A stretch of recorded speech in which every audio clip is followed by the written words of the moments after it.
Welcome to another episode of Follow the Brand TV.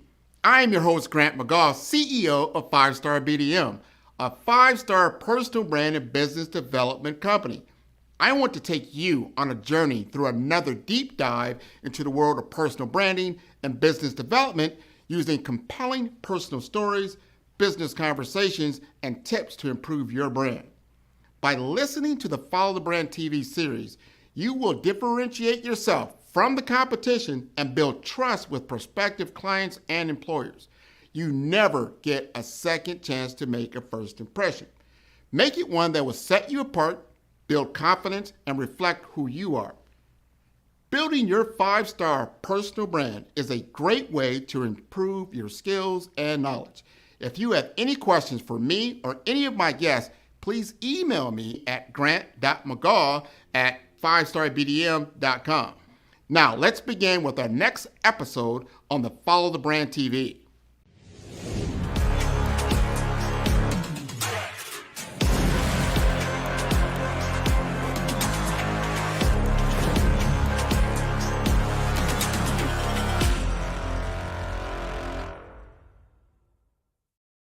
Five-Star BDM, Brand Development Masters, is a professional consulting and advisory group keenly focused on business development services for the small to mid-sized business and entrepreneurs. Although every business is unique, they often share business development challenges that can be addressed through smart branding. Services include process improvement and operations, digital strategy and transformation, business intelligence, digital marketing, and personal branding. Our business and personal branding company has helped a number of professionals and organizations to optimize and grow. This results in more business, more opportunities, better reach, positive outcomes. Visit www.5starbdm.com today to learn more.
Hello, everybody, and thank you for tuning in to the Follow Brand Podcast. I am elated right now. I had the privilege of seeing my next guest live down here in South Florida. He blew me away with his perspectives on where we're at now from an emerging technology perspective. He has worked in this sector for a number of years. He's very creative. He has been working with a lot of different consultants along his time in many industries, but he has a passion for healthcare. And I wanted to bring him to the stage. Let's talk about this because he is going to be our keynote speaker for HIM South Florida. And we're going to talk about Digital Horizons 2023. So let's bring up Richie. Let's have a conversation. Richie, you'd like to introduce yourself? Hey, Grant, thanks for having me. And hello to all the listeners out there. I don't know where this guy gets the energy from. It's late in the afternoon and he's still stoked here. But thanks for having me. I'm sort of like a three-legged stool. I'm a geek in one leg. I'm a corporate operator in another, and I'm sort of a creative in another. So I have the pleasure of working across different industries, different type of risk ambition, whether it's publicly traded companies, PE backed or venture. But where I have my oxygen, where I get my oxygen is from speaking and sharing and collaborating. So I'm in my zone here. Let's get it going. Well, let's get it going. First, let's back up just a little bit, because I believe you're in New York City. Is that what you call home, in the New York area? I am. Yep. I'm in the New York City area. But you got your beginnings in Guyana. I want to hear just a little bit. How do you go from being in a small company in Guyana to you're in the Big Apple, the big city, doing big things with big tech? How does that happen? Well, it's a banana boat. That's how you get here. So, born in South America, it's a British-speaking colony. Guyana is not very economically advanced, although the last 10 years has been very interesting because oil was found off of the coast of the country, and now it's one of the fastest growing GDPs in the world. But I migrated here right after college, right after high school, about 30 years ago, to go to college here, and went through the same experience like everybody else, right? You travel, 20 years in the future. I remember landing here and thinking that, only Eddie Murphy had a limousine, because I had seen, Coming to America.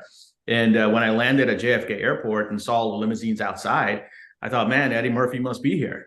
But then I realized, that's just a difference in the world. So, getting here as a migrant, it has its pros and its cons. But one of the things that I really enjoyed was traveling 20 years into the future. So you come from a country, maybe I traveled 30, 40 years. That's really backwards, doesn't have all the electric stuff, doesn't have the computer. And then you take a 5-hour flight and you land here and like, oh my God, look at all this stuff that I never thought could happen. And that trait has kind of led me to the place that I am today, where I now realize that the future is always here. It's just not distributed evenly. And so that's given me sort of that vantage point to look at various markets and kind of see trends, et cetera. That is a wonderful analogy. I never even thought of it like that. You could land on this very planet, just go to a different geography. Maybe like that's what I would probably feel if I went to Silicon Valley or something like that. Like, wow, look at all this cool stuff. I'm gonna tell you something. When I was with you here in South Florida, you popped open your computer and I saw you working with this spatial engineering. And I'm like, what the heck is Richie doing? And then you're telling me, yeah, I invented this technology, man. You've got to share that with our audience. Yeah, so the geek part of me kind of dances with the corporate part, and then they hang out with the creative part together. There's people that are bipolar. I'm sort of tripolar, I suppose. What Grant and I, we were there talking about AI in the future. I'm operating a venture-backed company in the meantime.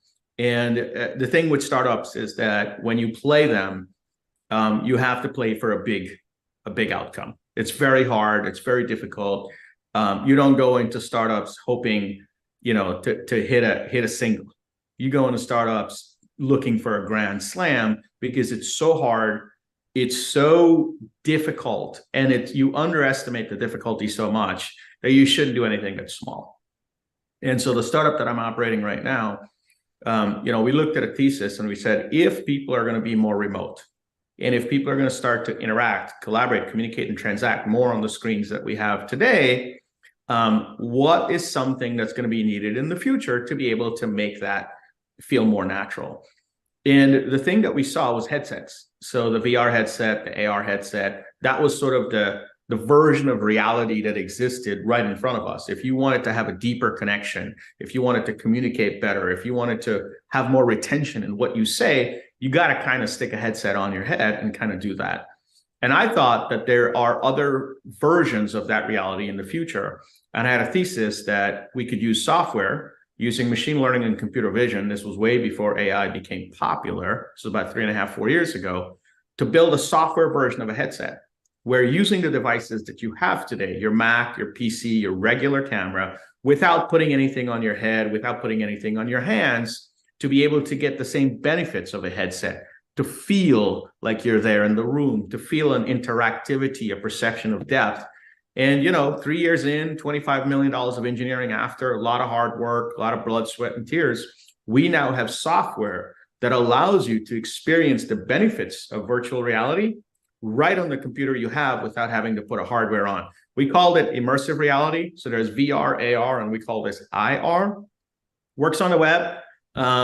Super interesting. I think that the simplest way to get the audience a visual for it is think about your computer on your desk that you have right now, your laptop or your PC. Think about the front of it becoming interactive air, like Minority Report, like Tom Cruise in Minority Report. And think about the back of it turning into the metaverse where you could lean in and look around without any hardware. That's kind of what I've been working on. Super interesting, super hard at the same time. I couldn't what you just explained. Someone's like, wow, that's so like that. It's not existing. I saw it. I worked with it myself. I saw how it interacted. I'm like, this is happening. This is where we're going. Everything we've heard, it's almost like you got the metaverse, you've got AI, you've got all the friction that you have now between, people not adopting the metaverse as much as you thought they were going to. That starts to melt away. And this whole 3D interactive reality is really taking shape. I want to change the conversation just a little bit because you're coming here to talk to a healthcare audience, senior healthcare executives throughout South Florida, and they're interested in emerging technologies, digital transformation. They're interested in they've been told year after year, we're laggards in this industry. We're not adopting technology. There's better ways to do it, to deliver patient outcomes, to deliver patient or even the workforce better, to take some of the friction out of that. How do you start utilizing some of the tech that you're working on as we start looking forward? Because this is all about Digital Horizons 2030. Just a snippet of what you might talk about at our conference coming up.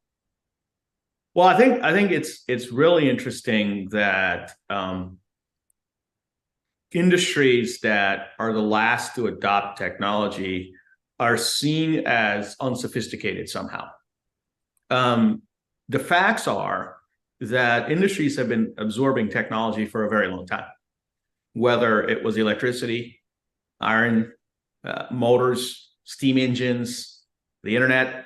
Every industry goes through a process where you absorb some new technology, and the dynamics of the market and the competitive nature of the market forces you to loosen capital to do a CapEx investment to be able to transform your business.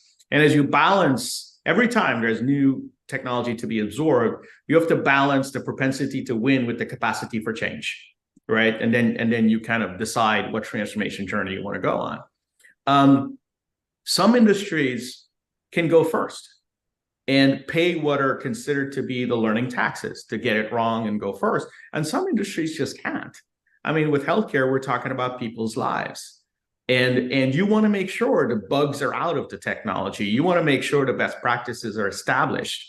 You want to make sure that the risk has been lowered to a certain place before you implement certain technologies into healthcare so that you can absorb the technology and improve lives. So I think first and foremost, the conversation I want to have with the audience is going to be, going first is not a good thing in your industry. And there's nothing wrong with going next to last. That's okay. The question is, when it's time to go, are you prepared? Do you have a good idea of how to use it? Do you have a good plan? Do you have a strategy in mind? And the issue there is a lot of times the experts don't gravitate to the industries that are going last.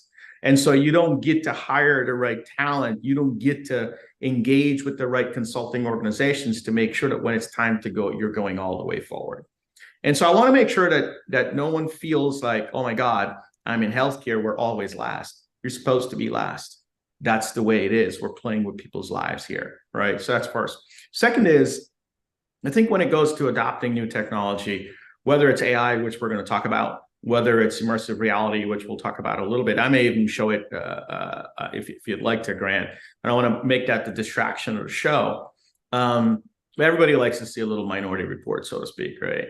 But, as we think about engaging with technology, healthcare has a lot of opportunities where we can go first. And the question is to be able to parse the risk in the various use cases, to find those no regret use cases where you can go out and you're looking for two things. You're looking for an output, meaning you've created some accretive value for patients or the networks or payers, but more importantly, you're looking for learning at the same time. Yes, the industry can go last on something, but the industry should be the most prepared when it's ready to go.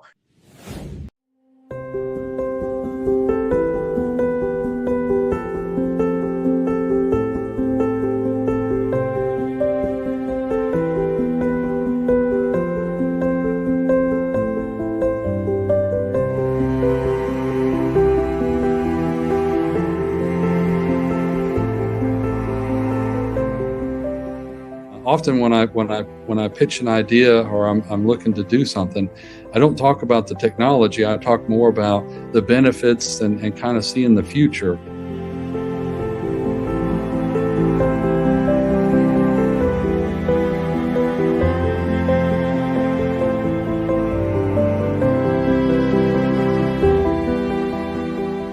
For us, it was about how do we get the computer out of the physician's hands and get them back to laying hands on patients where they have conversations and discussions and do medicine again.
So that's kind of the conversation I'm going to be hoping to have with the executives down at the event in South Florida. Oh, you will have that. That I love the preference of what you just said, because it makes sense. It makes perfect sense, because you are dealing with patient lives, and that is most important.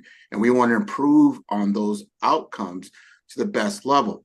One of the things that we're seeing now with this emerging technology is in the fact of, with AI, it's about ethics. It's about digital ethics. We don't have the laws because the technology is emerging so fast, and it's coming, its impact is so powerful that our laws, our regulations, everything that we've had in place from a compliance doesn't fit. How do you see this playing out overall? And do you see this as being a positive or negative in healthcare? Yeah. So I think every change that could occur to a group of humans has different opinions about the change as it's happening. If we had a class of 30 students right now, and the class was happening at 2 p.m. this afternoon, and Grant, we decided we're going to change the hour of the class to another day. In that population of 30 students, they're going to be the evangelists who are like, yes, class changes, everything is great. Then there's going to be the optimists and the realists and the pessimists and the alarmists. The alarmist is going to go, oh my God, this is it. They're going to change classes forever. We're done. College is over, right? Human opinion always spreads on this bell curve about what's going to happen, about change. And with AI, it's no different. We've got the evangelists on one side, the optimists, the realists, the pessimists, and the alarmists on this bell curve. And so it's important to kind of parse someone's bias to that bell curve to understand where the facts really lie. The truth is, with every piece of change, everything from the internet to electricity to fire, There are massive benefits that come to it as we think about our standard of life and the value we create and the types of communities and cultures that we evolve. And there are challenges as well. Fire is probably the best example, right? There's a good saying, fire is a great servant and a terrible master, right? Well, where would we be without fire today? So as we think about these waves of technology, as we have to absorb them, both as corporations and cultures, there's always going to be good and bad.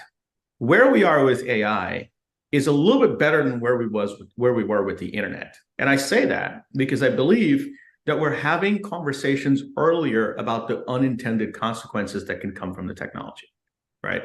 If we think about the day we connected to the internet, most of us connected to the internet because a CD was sent to our house. There was a code on the CD, you popped it into your machine and you plugged the modem in and you heard,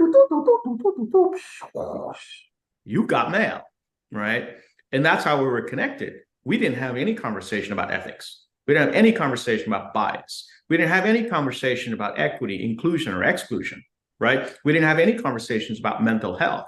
It was about 15, 20 years after when everybody started to post their information on Facebook and create an unnecessary spike in human vanity, did we really start to have these conversations about the unintended consequences.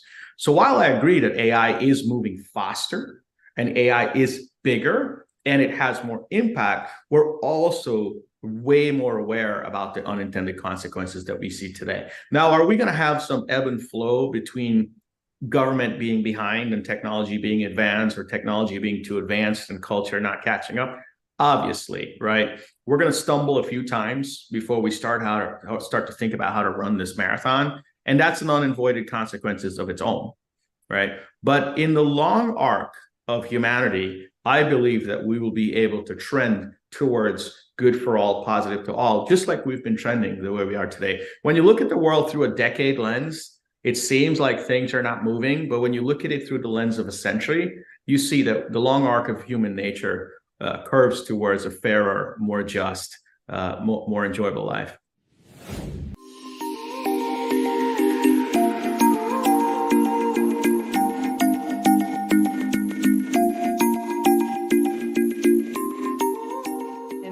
The health system that I grew up in, that my mom worked at, they were embarking on their epic journey. And so I was hired into a new role here that they had, which was the Chief Technology Officer. And so my scope of responsibilities here is all on the tech side predominantly, but we play such an integral role with our application colleagues and with our epic colleagues. So that's where I joined the organization here.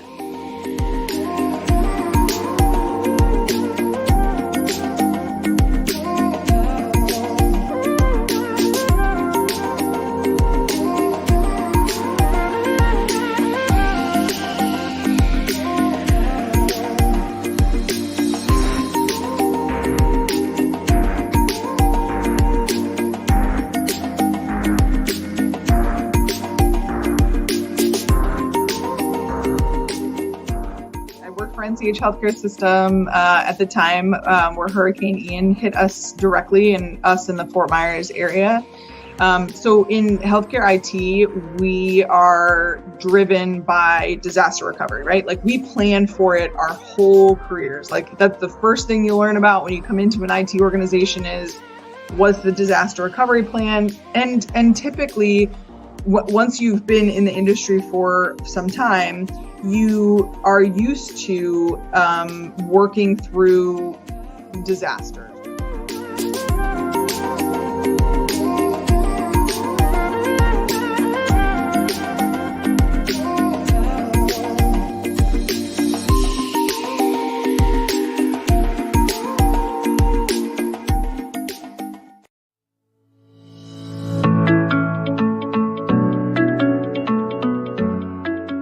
My name is Kendall Brown. I'm the immediate past president of South Florida HIMSS chapter. Let's dive into how the chapter has excelled in engagement, board management, local impact, and positive outcomes.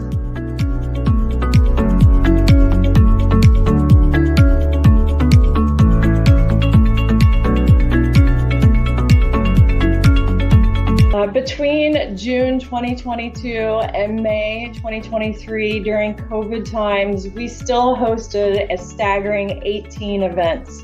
This included 25 education hours, over 15 hours of networking, and 8 hours advocating in health IT. Every 3 weeks, we hosted an opportunity for members to engage in South Florida HIMSS chapter. Our commitment to governance shines. We onboard new members annually, have peer-reviewed training, and deliberate over financial matters on a monthly basis. With specialized committees and active recruitment, our board stays dynamic and effective. Our community has flourished thanks to initiatives like scholarships and mentorship programs. Our events have ranged from forecasting the future with the CIO and addressing age tech needs. Plus, our annual Integrate conference had over 300 attendees and over 30 speakers. We prioritize our community's request, leading to the addition of a mentor-mentee program. We're proud of our membership growth, surpassing over 2,000 members. Notably, system analysts and students make up our significant portions. From our strong board management to community impact, the South Florida HIMSS chapter continues to set the bar high. Thank you for being a part of our journey.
Getting this vision of Prometheus. Everybody remembers, if you know the story of Prometheus, he brings fire down to mankind from the gods, right? And it's kind of like where we're going. We're bringing this incredible intelligence to humanity. And to your point, you don't know, some people will take the fire and build a village and have a campfire and do good things. Other people might want to burn down a forest. So we've got to be cognizant of those factors. I want to bring something up because I know there's so many people on my IT side of the ball who are just itching for me to ask you this question. You have been very successful at developing applications, software applications, different technologies over your career. And people are like, yeah, I got this idea. They want to get into the startup world. They want to be that next big thing. What advice would you give them? Well, I think first of all, if you are not prepared to fail miserably, don't get started. The odds of achieving a disproportionately positive performance or a disproportionately positive outcome in a venture are like 1 in 100. And so you're playing a game where you have a 99% chance of failure. And in startups, you take on a startup the way you take on a child, right? It's yours, it's your baby in some ways. You have your fingerprint, your brand, your DNA into it. The slides look the way you think, the company's name based on a set of verbal values that you have. And so when you fail, it's catastrophic, right? It's not for the faint of heart. Now, I'm not saying that everybody's not good enough to try. What I'm saying that everybody's not prepared enough to fail. And that's the first piece of advice I would give. That preparation for failure is very, very, very important because it damages mental health, it damages quality of life. The second thing I would say is, if you're not passionate about the problem that you're trying to solve, and I know this is said over and over and over and over, but if you're not passionate about the problem and you're slightly oriented to the technology or the solution, you're already at odds of losing.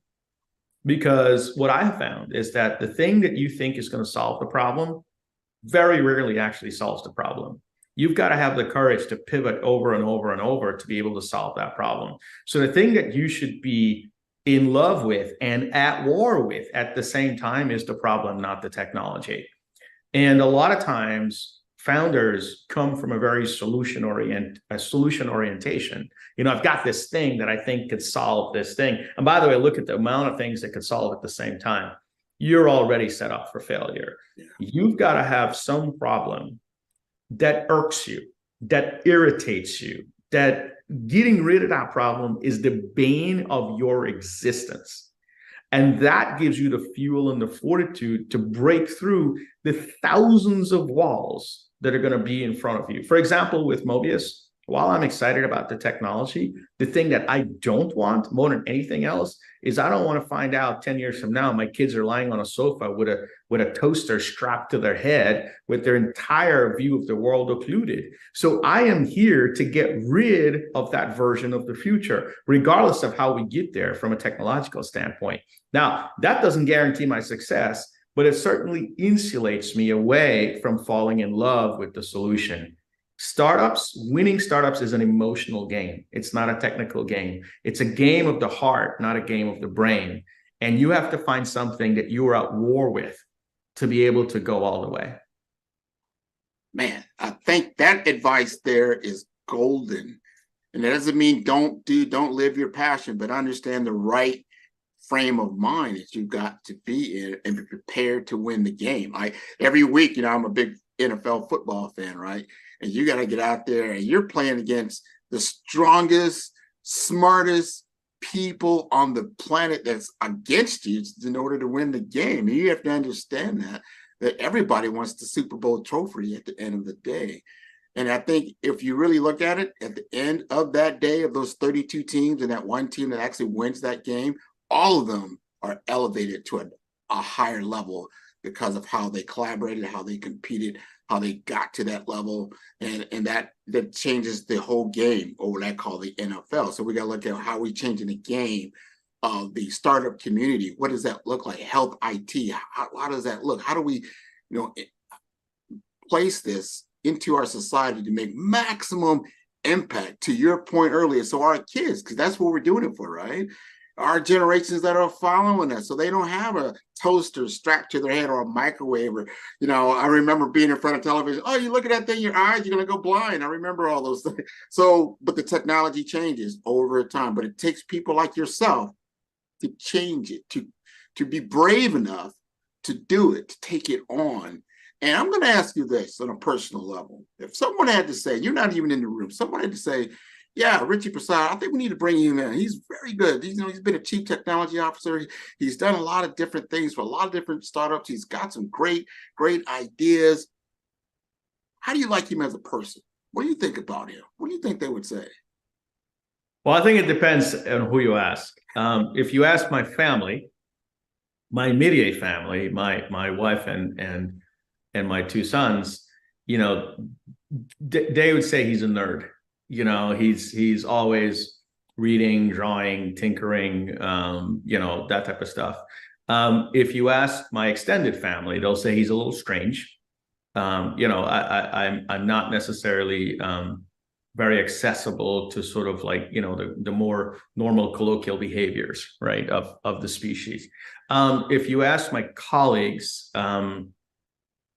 they will say that he is intense but kind. I can be very intense, but I'm never rude or too overly direct. And if you ask my competition, they'll say he's a murderer. I mean, I play the game to win for my clients, and winning for clients is a competitive sport. And I think my competitors would probably have the best description of me, which is, I'm very intense in the market. And it's got to, fuel your creativity, because that there's we'll call them killers on the other side of that ball. And they're going after that same trophy like I was giving out with that NFL. But that makes you better, it makes you stronger. It makes you like, wow, like you come out with your whole new creation. You've rolled it out. You've got to get out there. You got your, it's pitch night, right? So you've got to pitch that in front of these investors who've got the millions of dollars that they're going to put it in your pocket. And then you're ready to get on stage and somebody comes on before you and they got a killer after you went, oh my God. Has that ever happened to you? I've had situations like that, but it's like, look, I'm a Jets fan, right? And you have to empathize with me for being a Jets fan. The last time I saw a good game from the Jets was a Monday night when Vinny Testaverde came back in the fourth quarter and I think beat the Miami Dolphins. I think Dan Marino retired after that day. This is like 20 years ago. But part of it is your level of play raises when you play against the best, right? If the Jets were to practice against the Eagles for 6 times next year, I guarantee you they're going to play better, right? So a lot of times in the business context, competition is really just an opportunity to raise your game. To me, the hardest pitches are the ones that I grow the most. The most difficult, competitive pursuits are the ones where I advance the most. And so, yes, it feels terrible, but there's really no growth without pain, right? So that's how. Now, is it unfortunate and is it disappointing sometimes? Yeah, but I believe that the stronger the opponent that you play, the more growth you get. Then I got one more question, maybe 2, I don't know, but this is good. If I ask you, I said, Richie, what's your greatest achievement in your life so far that you're very proud of? What would you say? Man, who's your favorite podcaster? Man, Grant, man. I love Grant's podcast. Well, who's Grant? I'm going to send you the link. I love Grant. Follow the Brand TV broadcast host, Grant McGaugh, as he visits with top executives and entrepreneurs to find out their secrets of success with their personal brand. Follow the Brand TV broadcast host as he focuses on brand development to build better relationships, bring value to your business, relationships, and career. You will enjoy listening to each episode that is tailored to speak to you directly. If you're looking for this type of clarity in terms of building your brand, you have tuned into the right station. Each episode will help you to shape a conversation in the 5-star BDM network of 20,000 professionals and become a springboard for your corporate engagement and business opportunities. Each guest will frame their story in the areas of personal branding, business development, career development, financial empowerment, and technology innovation. Grant McGaugh explains why he is the CEO and owner of his own professional career. Grant is an accomplished business leader and entrepreneur who wants to give back to individuals to grow their personal brand strategy. Tune in as he weaves his story about new possibilities, while to you exceed expectations. If you love storytelling, this show will make for fun.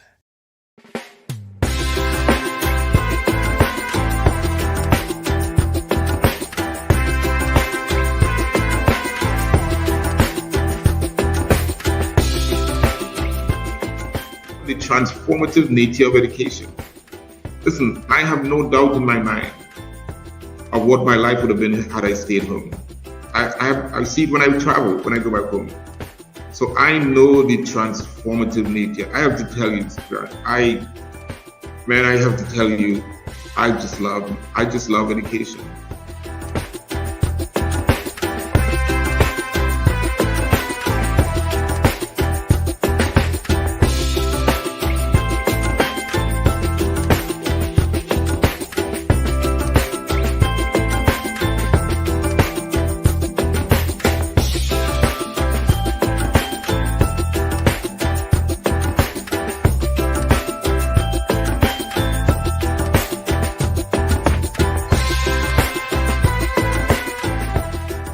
I want our students to identify that they are in a school of science, computing, and artificial intelligence. And I want them to understand that this is where the future is. So our goal is to make sure that all the students eventually graduate data literate.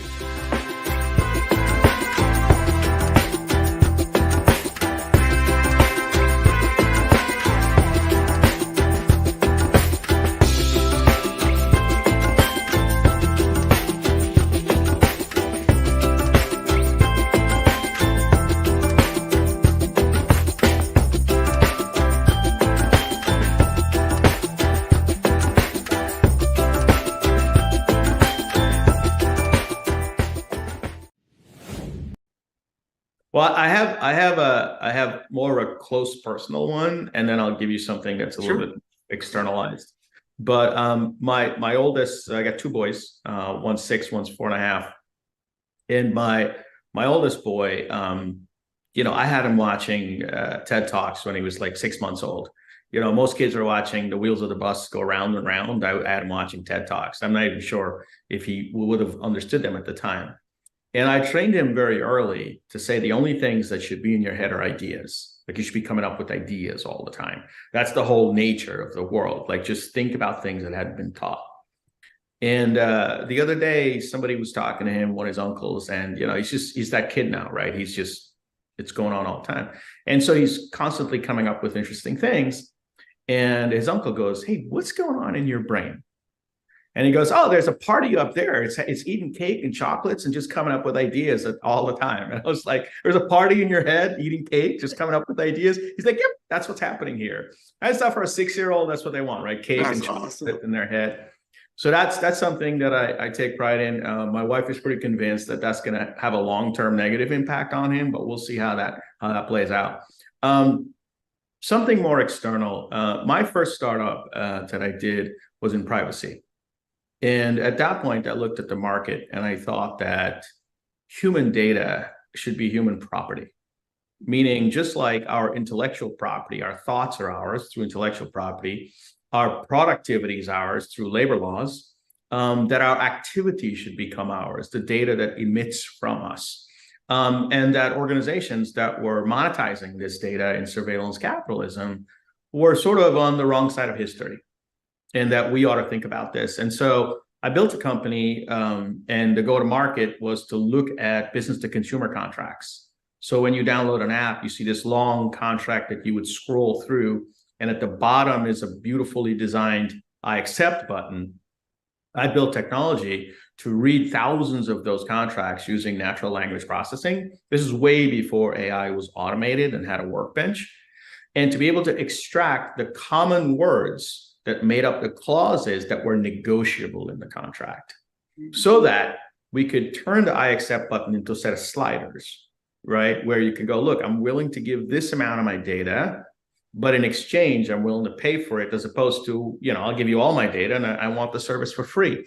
So a negotiable moment as opposed to the take it or leave it, I accept button. And it was very interesting. We were able to take that to market. That company is still running today.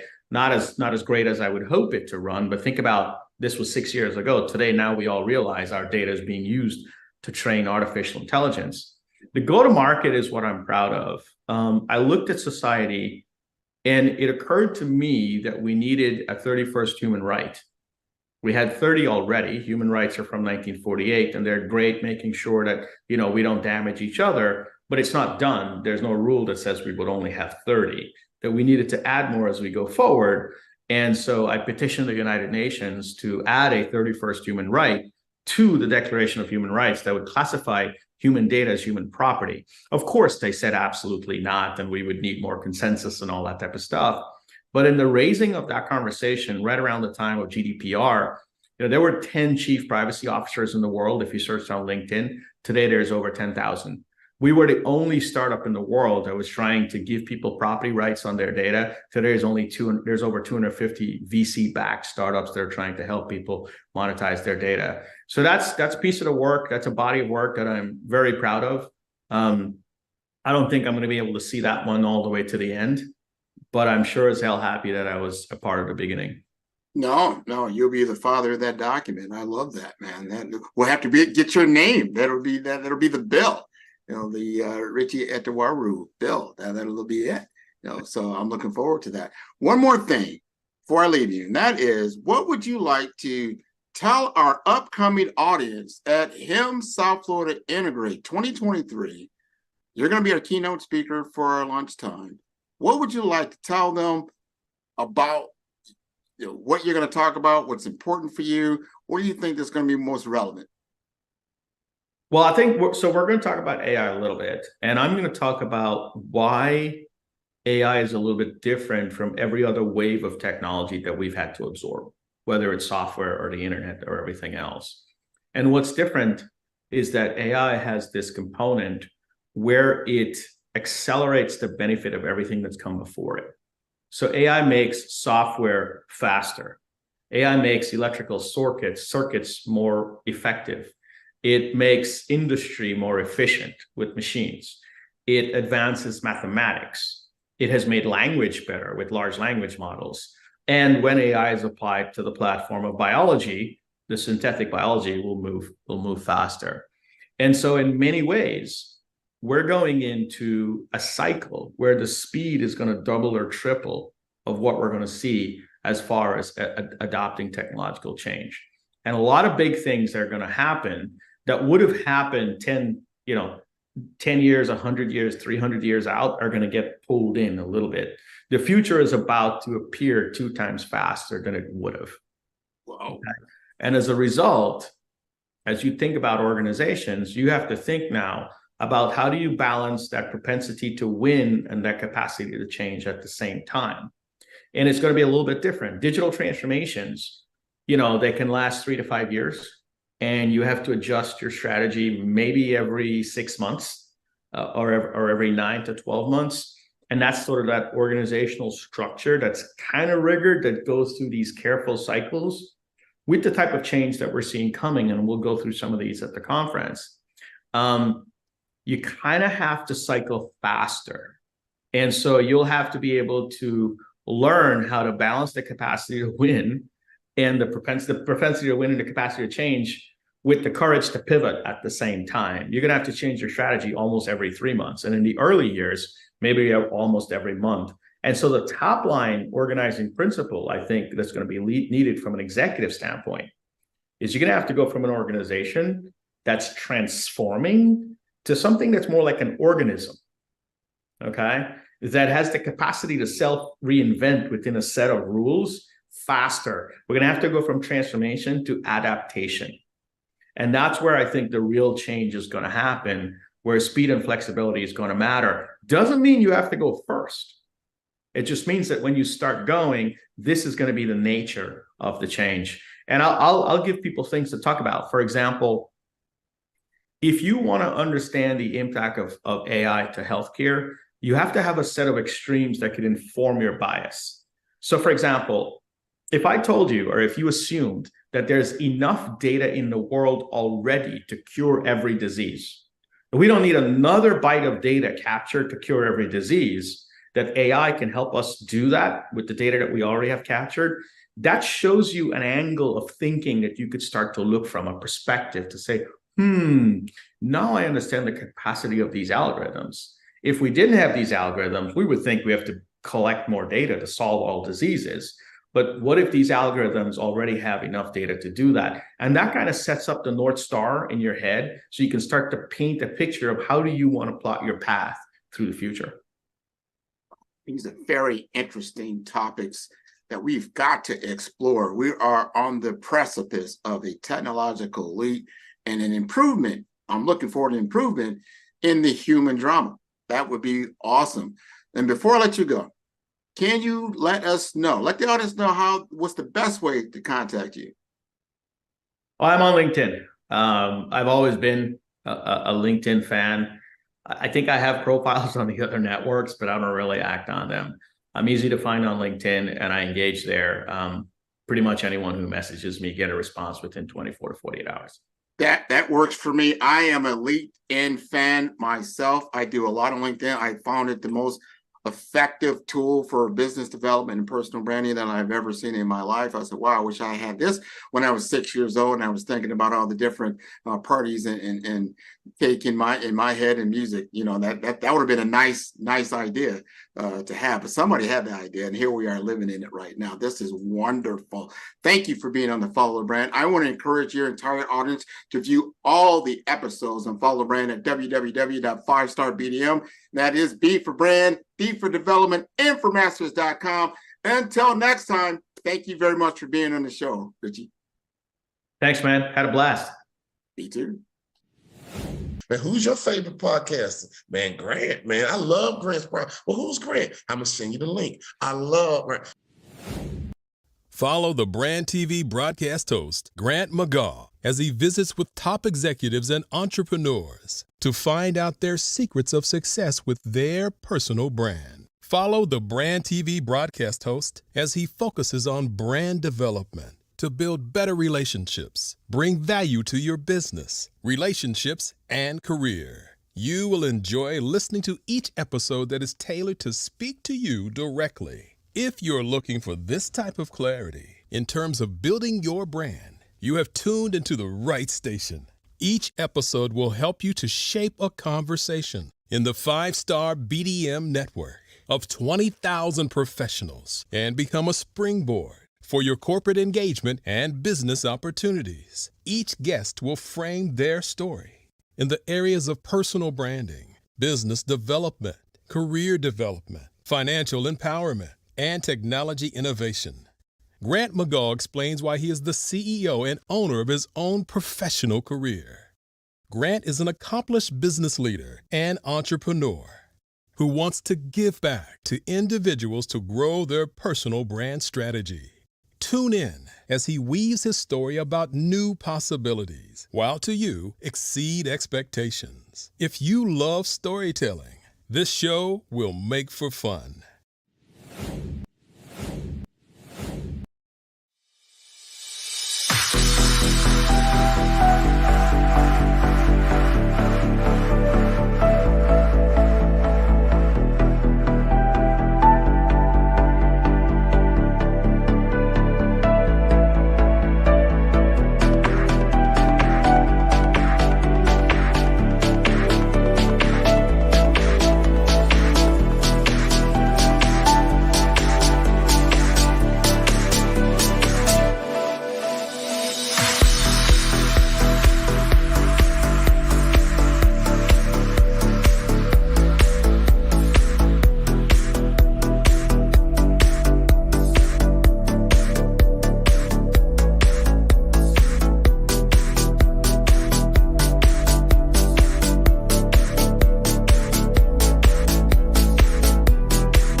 think that, as Grant said, I think entrepreneurship is definitely the most important aspect, because if we're creating things and we're not creating things that we can benefit off of, or that our children can benefit off of, or that our communities can benefit off of, then, you know, what is the point of existence, right? If we can't manifest things that are ultimately going to make our lives better as well as those around us.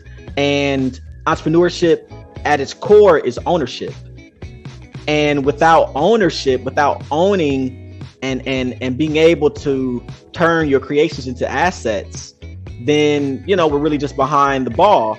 And so, you know, it's my hope that that I can inspire young people, as well as those that may be mid-career and those that may be at the end of their career, to actually think about the field of technology and to think about the opportunities that exist, the low barriers to entry.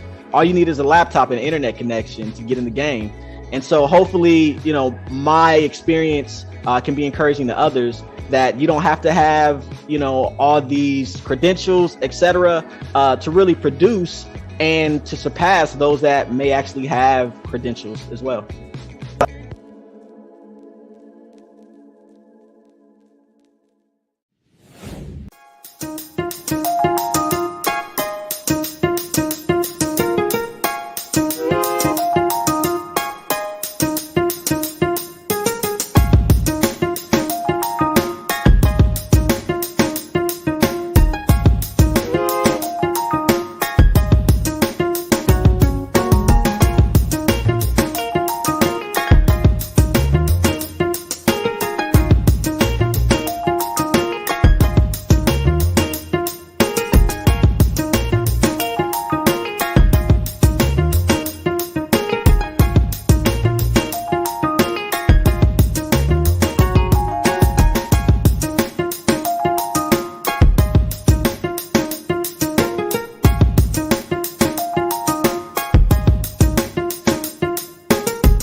Passion has been around helping communities of color and historically underrepresented and underserved communities, minority, rural, veterans, persons who are differently able, in the intersection of education, innovation, technology, industry, and let's throw some entrepreneurship in there just for fun.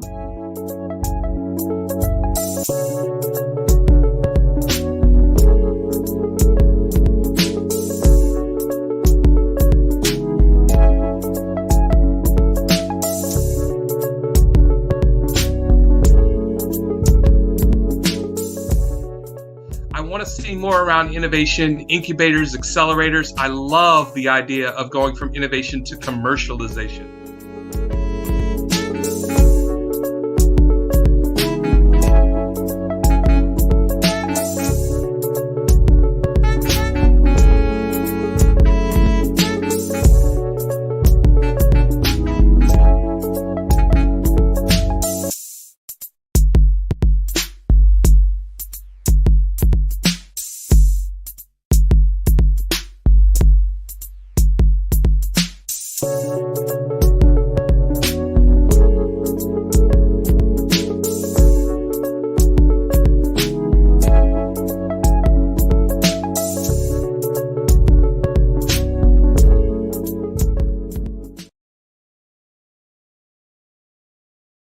Tune in for our next show or click on our website at www.firestarbdm/followthebrandtv. Thank you.